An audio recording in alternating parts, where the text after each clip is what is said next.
Olá, meus queridos, sejam bem-vindos diretamente dos Córregos, interior de São Paulo. Eu, André Massolini, peço licença para falar com você. Vamos então ao e-mail dele que diz assim: Olá, André, espero que esteja bem. Tudo ótimo. Sou homem e há 2 anos namoro uma mulher. Ela possui 24 anos e eu 29. Nos primeiros meses de namoro, nossa frequência sexual era muito boa e nossa química aparentemente também. Porém, depois de cerca de 4 meses, a frequência sexual foi diminuindo e algo, no mínimo peculiar, começou a acontecer. Durante o ato, ela ficava extremamente desconfortável e começou a ter náuseas e ânsia de vômito, principalmente no início da penetração, e logo a relação acabava ali. Gente, ânsia de vômito. Isso foi piorando com o passar do tempo, porém, ainda assim, me mantive com ela na esperança de melhora e que ainda ocorriam algumas preliminares divertidas, embora a frequência tenha diminuído drasticamente.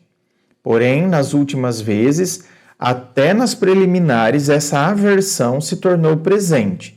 Enquanto tento tocá-la com mão ou boca, em poucos minutos ela me empurra, se veste e vira de lado. Já conversamos, ela diz que não é sobre mim e que se sente horrível após o ato ou até mesmo quando ouve vizinhos em momentos íntimos, sente extremo nojo. Há pouco tempo, ela me confessou que no começo da relação se esforçava para tentar me agradar. Me senti um pouco usado, pois ela sempre falou que antes da nossa relação nunca teve problemas com outras pessoas. Duvido. Então, não, aqui tá, eu nem vou conseguir, deixa eu finalizar meu raciocínio. Porque assim, aqui está uma tremenda incoerência, muita incoerência aqui. Então, isso mostra que tá mentindo. Alguma coisa está errada aqui. Nunca teve problema com outras pessoas. Ou seja, não, eu transava normalmente, nunca tive problema com outras pessoas. Tá, querida, e como que é essa história aqui? Que quando ouve vizinhos em momentos íntimos, sente extremo nojo. Começou isso agora, do nada, assim. Até então, nossa, eu era uma louca tarada por sexo, nunca tive problema em outros relacionamentos. Eu ouço vizinhos, até mesmo escutando vizinhos em momento íntimo, eu sinto extremo nojo. Não. Então, tem mentira aqui. Tem mentira aqui. Bom, aí ele abriu um parênteses aqui, né? Quando ela falou que então nunca teve problemas com outras pessoas, ele abriu um parênteses. Gostaria de salientar que a trato muito bem, que sou uma pessoa extremamente higiênica e até mesmo durante o banho esse problema já ocorreu. Eu sei porque ele está dizendo isso. Porque aqui, quando ela fala que nunca teve esse problema com outras pessoas, então aí pode vir aquela coisa. Então ele tem mau hálito, ou né, as partes não lava, é uma coisa mal cheirosa, mas por isso que ele colocou esse parênteses aqui. Gosto muito dela, é uma pessoa ótima e traí-la não é uma possibilidade. Escutaram, mulheres? Traí-la não é uma possibilidade. Escutaram, porque olha, o que a gente mais vê aqui são pessoas que, porque hoje ninguém quer nada a sério, porque as pessoas não levam a sério, quando querem a sério elas traem, e nananana, sendo que eu atendo um monte de gente aqui, homem, mulher, maioria mulher, mas atendo homens que não estão abertos à traição. Então sim, meu bem, tem muita gente que quando leva a sério, leva a sério. Então, traí-la não é uma possibilidade, porém, essa aversão já ocorre tem mais de 1 ano e aparentemente não é uma necessidade para ela e também não busca por ajuda para tentar solucionar o problema. Então, se não busca ajuda, tá vendo? Por isso que eu digo que tem mentira aqui. Eu nunca tive problema com outras pessoas. Tem mentira aqui. E o negócio dos vizinhos é que deixou evidente essa mentira aqui. E se eu não tivesse problema com outras pessoas, mas isso está acontecendo agora, então eu buscaria ajuda. Se fosse um problema específico seu, que ela apontasse o que é então. Mas a pessoa vai falar que a outra que está com mau hálito. Não é um problema? Deveria falar. Isso seria o correto. Deveria falar. Agora, a pessoa não quer buscar ajuda é porque ela sabe que ela tem problema. Ela sabe que essa aversão está vindo de algum lugar. Um trauma, você entendeu? Algum abuso. Só que ela não quer assumir. Porque também, tá vendo? Poderia falar também. Poderia explicar, colocar a situação. Mas não, prefere acreditar que o grande problema é você. E nem fala qual é o problema então, né? Porque se eu faço você acreditar que você é o problema, olha como isso é ruim, gente. De qualquer forma, essa relação tá ruim. Porque eu faço você acreditar que o problema é você. Eu nunca tive problema com outras pessoas, mas eu não aponto qual é o problema. Qual que é o problema então? E você, meu querido, deveria ter colocado ela contra a parede. Você também, se não perguntou, tá errado. Porque a partir do momento que a pessoa disse que ela nunca teve problema com outras pessoas, ela tá falando, o problema é você. Então, automaticamente vem a pergunta. Ó, parece que a pergunta tá pulando aqui em mim. Tá, então se o problema sou eu, qual que é o problema? Qual é o problema? Ah, tá. Agora, eu até vim reler aqui, porque eu falei, né, que você deveria ter perguntado, qual é o problema? Aí eu vim reler aqui, ó. Já conversamos. Ela diz que não é sobre mim e que se sente horrível após o ato ou até mesmo quando ouve vizinhos em momentos íntimos sente extremo nojo. Olha lá, eu falei, tá mentindo. Olha a tremenda contradição aqui. Por quê? Não, nunca tive problema com outras pessoas. Bom, então o problema é você. Se o problema sou eu, qual é o problema? Aí a gente vem para cá. Já conversamos, ela diz que não é sobre mim. Então é sobre o que, Cristo? Vocês estão vendo como é fácil pegar a mentira? Meu querido, se você tivesse lido o seu próprio e-mail, no seu próprio e-mail você teria todos os argumentos de que tem uma grande mentira aqui. Gostaria de saber o que posso fazer, pois a amo, mas sinto muita falta disso e sinto que nossa conexão como casal não existe mais.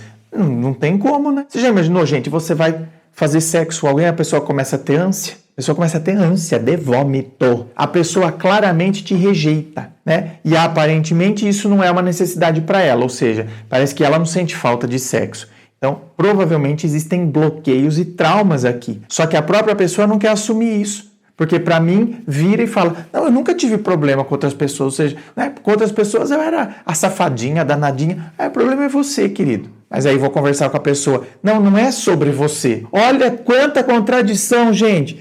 Como você pode estar saudável num ambiente cheio de contradições desse? Não tem como. Como que eu vou viver saudável aqui? Então, meu querido, olha, eu até ia fazer alguns questionamentos aqui, né? Olha, será que são traumas de relacionamentos passados? Sabe? Será que é trauma por abuso? Será que são problemas físicos? Né? Porque a pessoa tem mulher que tem, às vezes, algum problema que isso dói, machuca. Depende também do tamanho do seu Zezinho, né, bem? Pode machucar, incomodar. Né? De repente, o parceiro anterior tinha um Zezinho bem Zezinho, sabe? Neiva do céu. Então, não incomodava. Agora, né? Você, pode ser que não seja um Kid Bengala, né? Mas seja normal. Como ela estava acostumada com Neiva do céu, agora o seu incomoda. Então, aí tá vendo que aí pode ser um problema físico dela e não tem nada a ver com você. E ela acha que o outro não tinha problema, mas é que lá era muito pequenininho. Tá vendo? Eu estou jogando informações aqui, gente. A gente está fazendo aqui um brainstorm, né? Uma tempestade de ideias aqui. Estou jogando coisas aqui. Mas, tá vendo? A gente fica, às vezes, querendo buscar, mas a pessoa não é honesta. Tem que ter honestidade. Sabe quando que a gente vai chegar em conclusões? Não tem problema estar confuso, mas tem que ter confusão, muitas vezes, em meio à verdade. Porque a gente tem a verdade aqui e está confuso, não sabe direito o que está acontecendo, mas eu tenho os fatos, eu tenho a verdade. Agora, aqui, sinto muito, mas ela não está sendo verdadeira. É uma visão negativa da sexualidade, porque tem isso. Tem gente que foi criado num ambiente, desde criança, onde foi sendo colocada a sexualidade como algo muito, sabe, nojento, pecaminoso. Então a pessoa tem uma visão negativa da sexualidade. Isso faz com que ela tenha asco, tenha nojo, depressão, estresse, sabe? Transtorno de ansiedade. O que está acontecendo aí? Mas para isso tem que ter verdade. Tem que haver diálogo honesto. Você foi dialogar de maneira honesta com ela, né? Então eu vejo Um grande empenho da sua parte, meu querido, parabéns por isso. Empenho em querer resolver, empenho em querer ter a conexão como casal, porque agora a conexão que tem é como amigo, né? Eu tenho uma conexão aí como amigo. E eu vou te dizer mais, vou colocar uma última questão aqui que me passou agora, certo? Tem mulher que é lésbica, claramente é lésbica, mas ela própria não aceita, nem cogita essa possibilidade. Se você falar, ela fica louca. Então, ela sente nojo, ela sente repulsa, mas ela não quer tocar nesse assunto. Por isso que quando você vai conversar, ela fala, não é sobre você, mas eu tenho nojo até quando eu ouço os vizinhos. Então, quer dizer, tá vendo? Eu tenho nojo disso e tal. E depois eu falo que, num outro momento, eu falo, não, mas nas outras relações foi tudo normal. Até esqueço do que eu falei anteriormente, né? Que eu sentia nojo de escutar os vizinhos, tal. Entendeu? Então, tem mulher que é lésbica. Eu vou ser sincero com vocês, gente, né? Eu, por exemplo, eu não me vejo transando com mulher. Nunca me vi. Dá até um nojinho. Dá um nojinho. Então, primeiro, eu como homem não conseguiria ficar excitado.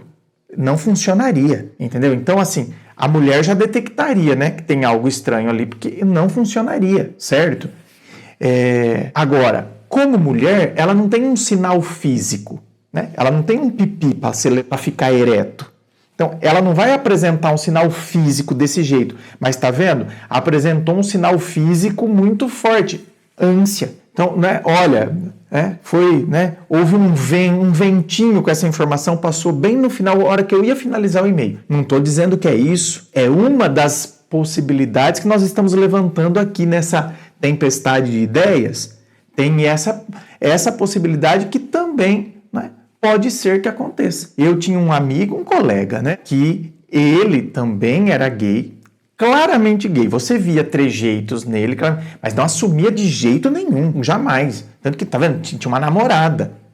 Quando ele conseguiu, finalmente, então, terminar com a namorada, depois começou de maneira muito escondida, até que depois, então, começou a revelar que de fato era, e aí começou a ter conversas comigo, com outros amigos, aí ele falou que, por exemplo, eu falei, mas e como que você transava com a menina?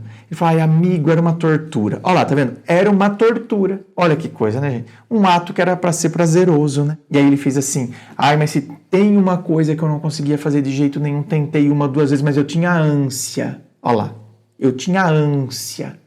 Era o sexo oral. Não conseguia de jeito nenhum fazer sexo oral nela, dava ânsia. E aí foi quando a gente perguntou, mas havia algum problema ali de mau cheiro, alguma coisa? Porque pode acontecer, né? Para ter ânsia. Ele falou, não, imagina. Pelo contrário, ela era muito, né, higiênica, cheirosa e tal. Eu tinha ânsia pelo fato em si mesmo, por ter que chegar ali e fazer sexo oral numa coisa que eu não queria, que não é para mim. Então, olha só, né, gente? Não era para isso acontecer. Mas por aí você vê o quão bloqueadas são algumas pessoas, e repito, aqui não estou falando que então ela seja lésbica, mas ela pode ser bloqueada por tantas outras coisas que a gente falou, traumas, situações que ela mesma não quer nem enxergar, tá fechada, eu sinto isso, pronto, acabou, só que ao mesmo tempo deixa tudo confuso, né? Porque faz ele acreditar que o problema é ele. Quer vir aqui para atendimento online? Se você tem bloqueios, a gente vai te desbloquear, viu? Quer vir aqui para atendimento online, onde a gente vai conversar, vou mergulhar aí na sua história? É só você acessar o meu site www.andremassolini.com.br. Meu nome transformado em site. Lá você verá todas as opções de atendimento, os valores, tudo certinho. Inscreva-se, fico aqui aguardando a sua inscrição. Se você curtiu, dá o seu joinha, compartilha aí com seus amigos. Muito obrigado, beijo no coração e, é claro, um forte abraço.